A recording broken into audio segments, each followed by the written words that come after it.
Eu e a minha esposa, nós nos casamos virgens e eu digo isso aqui não como um troféu, nem como um motivo de vanglória, não. Também não é para colocar um peso em ninguém que não conseguiu casar virgem, ou enfim, antes mesmo de se casar, ainda é solteiro, mas acabou caindo. Não, eu tô falando isso aqui para contextualizar a forma como eu cresci, tá? Eu fui criado num ambiente onde era ensinado que adultério era um pecado de morte, ou seja, um pecado que não tinha mais perdão, né, diante de Deus.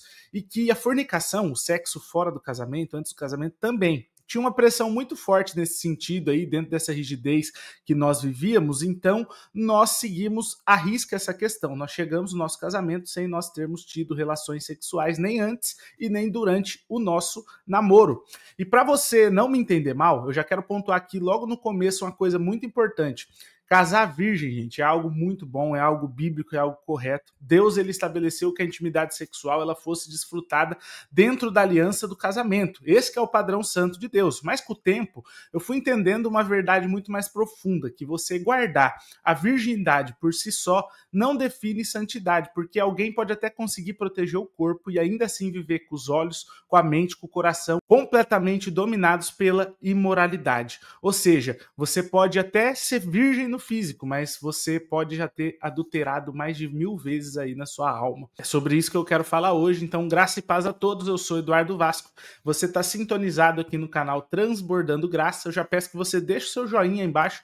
Se você não gostar do vídeo, depois você pode tirar sem problema, mas já aperta agora aí no começo, senão depois você vai acabar esquecendo e não vai me ajudar. Se inscreve no canal também, se você ainda não for um inscrito, ativa o sininho aí para você não perder nenhuma postagem nova, porque aqui no canal tem vídeo novo todo dia saindo aí. Como eu ia dizendo então, muita gente, muitos de nós aqui, vocês que acompanham o canal, vocês cresceram também ouvindo que a virgindade ela era o selo máximo da pureza, como se a santidade fosse só isso, você chegar no seu casamento sem nunca ter tido uma relação sexual. E como eu já falei, isso aqui não é algo irrelevante, não, muito pelo contrário, é algo bom, é algo bíblico e que deve ser buscado, mas nós precisamos entender que isso aí sozinho não é suficiente para definir o que é pureza diante de Deus. Pureza não é só uma condição relacionada à parte biológica, mas ela se mede pelo que o corpo faz, pelo que o corpo deixa de fazer também da parte biológica, mas ela também é algo espiritual, é algo moral, é algo relacionado ao coração. E é justamente isso que Jesus vai mostrar, e aí eu trago o texto aqui para vocês, de Mateus 5, 27 e 28. Olha só, olha o que ele vai dizer. Ouvistes o que foi dito, não adulterarás. Eu, porém, vos digo que todo aquele que olhar para uma mulher com intenção impura, já adulterou com ela no seu coração.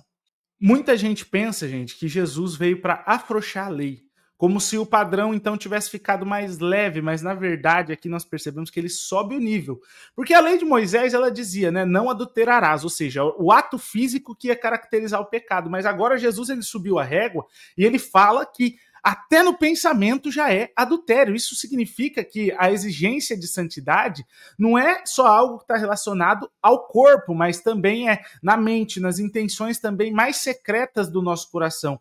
E isso vai revelar uma coisa muito importante. Se no Antigo Testamento já eram 613 mandamentos, vocês sabem, incluindo os 10 mandamentos lá que Moisés recebeu, agora Jesus está mostrando que mesmo se alguém conseguisse cumprir tudo aquilo no que diz respeito ao aspecto externo, ainda assim esse alguém ia ser condenado de forma interna, porque até os pensamentos eles são analisados por Deus. É como se ele dissesse assim, vocês acham que basta vocês não só cometerem fisicamente o adultério? Não, eu estou falando para vocês que só o fato de vocês desejarem já revela a impureza que mora dentro de vocês. Fazendo um parênteses aqui então, isso aí já deixa claro que ninguém pode ser salvo pelas suas próprias obras. Se até o pensamento nos condena, então é óbvio que nós temos a necessidade de ter um Salvador.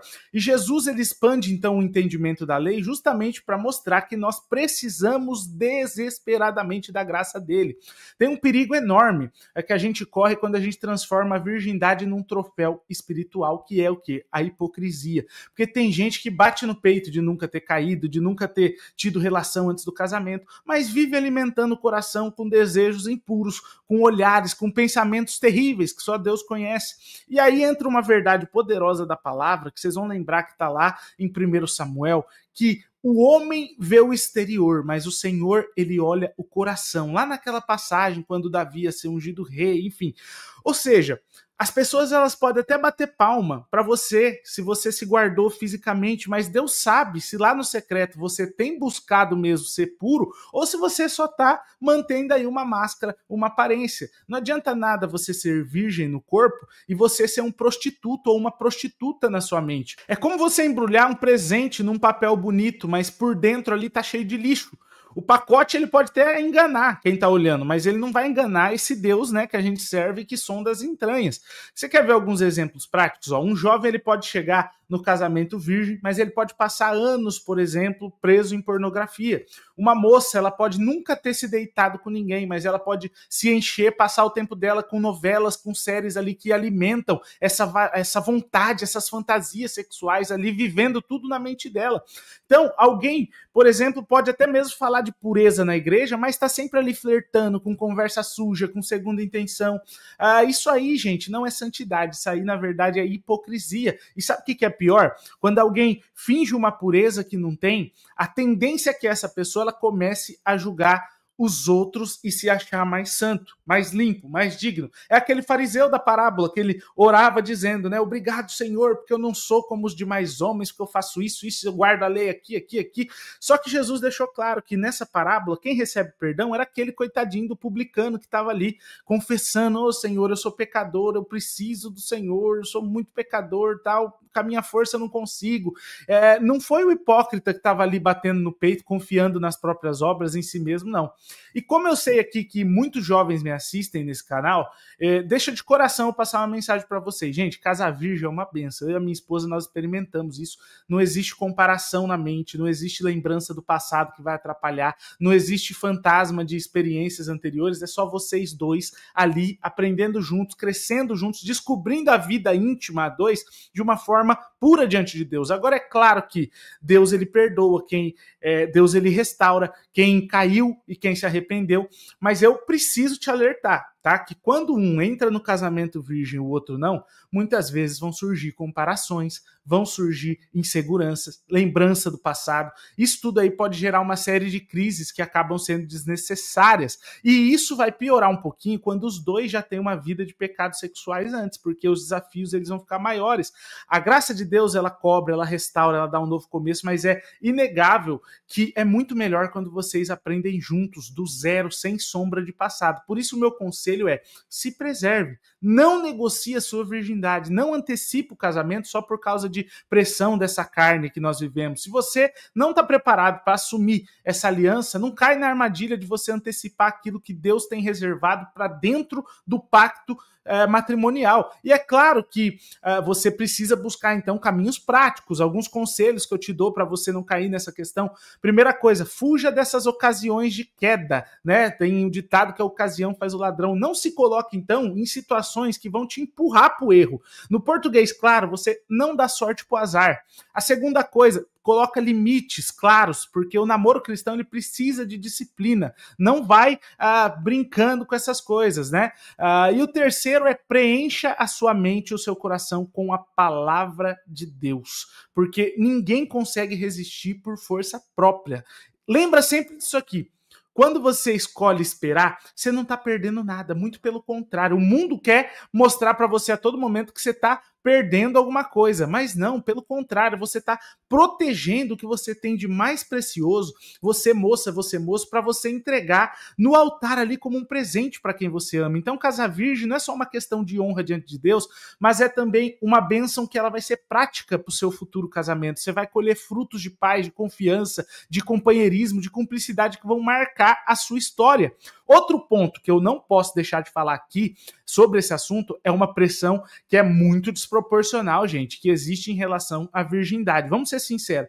Muitas vezes a sociedade ela acaba então cobrando muito mais das mulheres do que dos homens. Se uma moça ela perde a virgindade antes do casamento, ela já vai ser logo taxada, vai ser julgada como alguém sem valor, como, né, aquela palavra feia.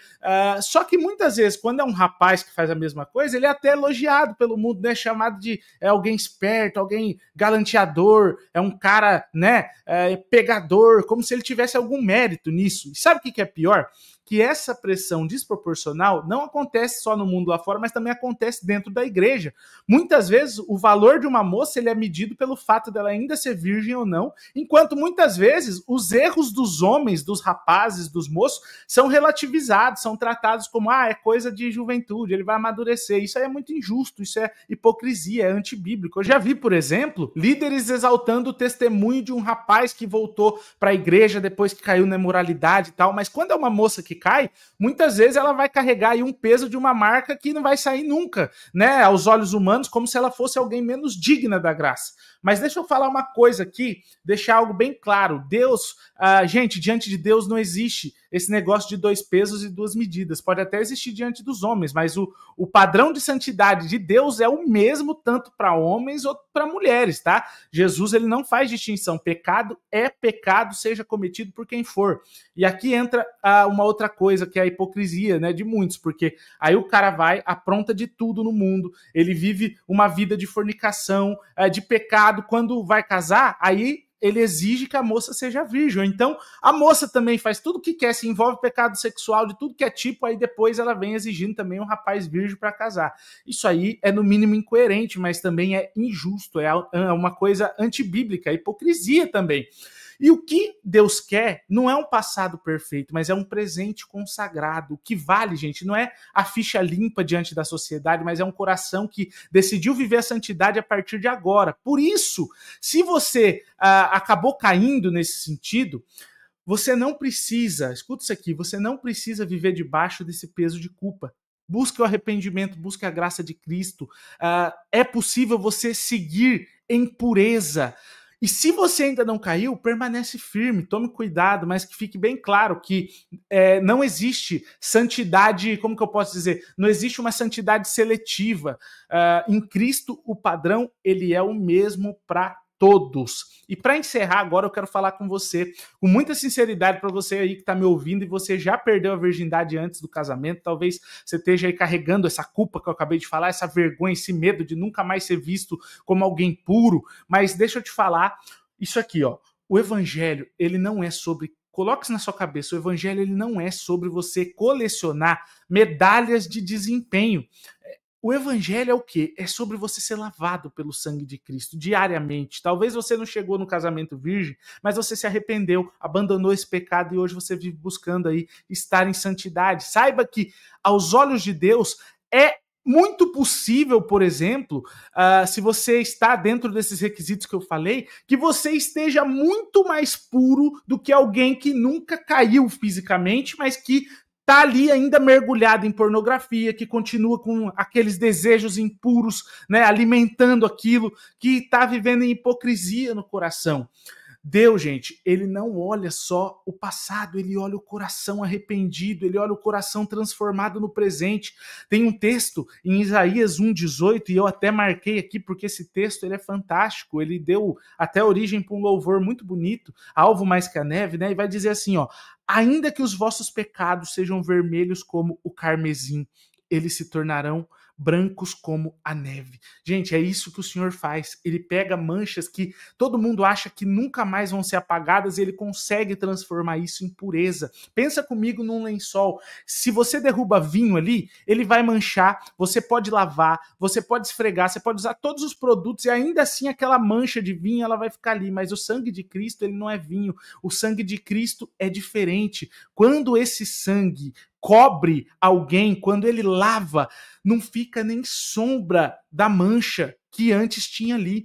Então lembra sempre disso, todos nós somos pecadores, não existe um que possa levantar o dedo e falar, bater no peito assim, não, eu sou perfeito. João 1,8, e aí eu quero que você reflita nisso aqui, que eu também marquei, que vai dizer assim, ó: se afirmarmos que nós estamos sem pecado, nós estamos enganando a nós mesmos e a verdade não está em nós. Só que aí vem o verso 9, logo em seguida, e aí vem uma promessa gloriosa que diz assim, ó: porém, se confessarmos os nossos pecados, ele é fiel e justo para nos perdoar dos nossos pecados e nos purificar de toda injustiça. Isso aí significa que não existe pecador sem esperança, não existe queda que não tenha possibilidade de restauração. A palavra também vai dizer que nós temos um advogado justo diante do Pai, que é Jesus Cristo.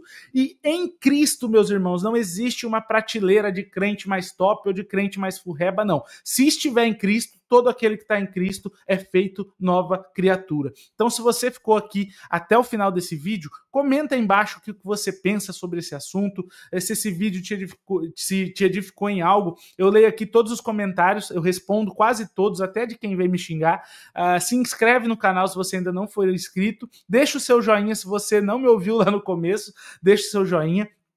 E se você desejar apoiar o meu trabalho aí de forma mais direta, você pode se tornar um membro aqui do canal, clicando no botão Seja Membro aqui embaixo. Além de você ajudar na continuidade desse ministério, você também vai ter acesso a vários benefícios exclusivos. Os vídeos saem antes da hora para quem é membro e também o nome fica passando aqui embaixo em todos os vídeos, tá? Não esquece também de me seguir nas redes sociais. Eu estou no Instagram e no Kawaii como Edu Vasco Oficial. Me segue lá. E no TikTok eu estou como eduvasco.oficial.